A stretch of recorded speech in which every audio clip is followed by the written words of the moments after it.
de plus, nous sommes de retour sur ce plateau et comme annoncé, nous sommes avec le ministre de la Communication. Monsieur le ministre, rebonsoir. Rebonsoir, oui. Alors, est-ce que vous avez plus d'informations sur la situation à l'état actuel?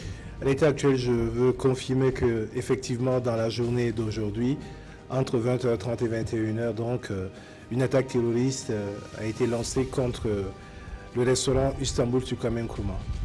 Nos forces de défense et de sécurité ont identifié ce seul site-là comme étant le site de l'attaque et non pas l'hôtel Bravia comme ce qui a pu être dit sur un certain nombre de réseaux sociaux. Nous avons aujourd'hui donc une opération qui est en cours avec les forces de défense et de sécurité, les unités spéciales de la gendarmerie et de la police.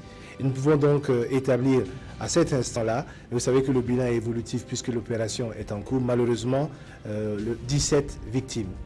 17 victimes et... en termes de perte en vie humaine? En termes de perte en vie humaine. 17 victimes. Nous avons aussi également dénombré 8 blessés qui ont été donc transférés au CHU, l'hôpital Yelgado Ouedraogo. Voilà ce que nous pouvons dire à l'instant. Vous savez bien sûr que l'opération est toujours en cours et que ce bilan-là, nous espérons qu'il va rester en l'état. Il y a différentes nationalités qui sont concernées par ces victimes, ces morts-là.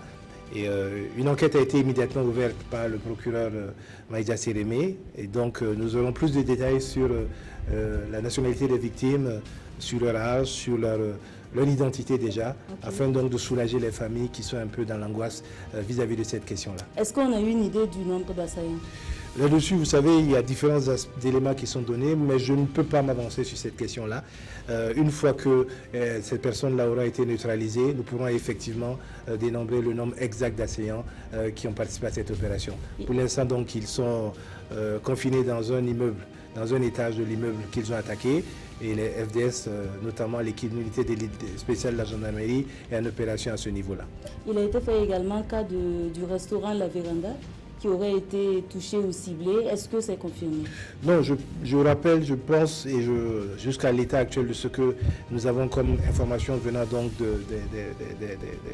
des unités qui sont sur le terrain, ça touche essentiellement, uniquement, le restaurant Istanbul. Si d'autres informations venaient à nous être données par les responsables de cette opération-là, nous pourrons vous les communiquer. Mais pour l'instant, nous avons identifié uniquement Istanbul.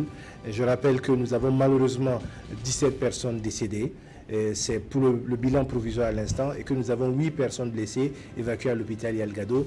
Nous avons également quelques forces de défense et de sécurité blessées mais qui sont prises en charge par les unités spécialisées de nos forces armées dans le cadre de cette opération-là. D'accord. Alors merci Monsieur le ministre pour toutes ces informations. Nous espérons que vous reviendrez à nous s'il y a d'autres développements dans la situation.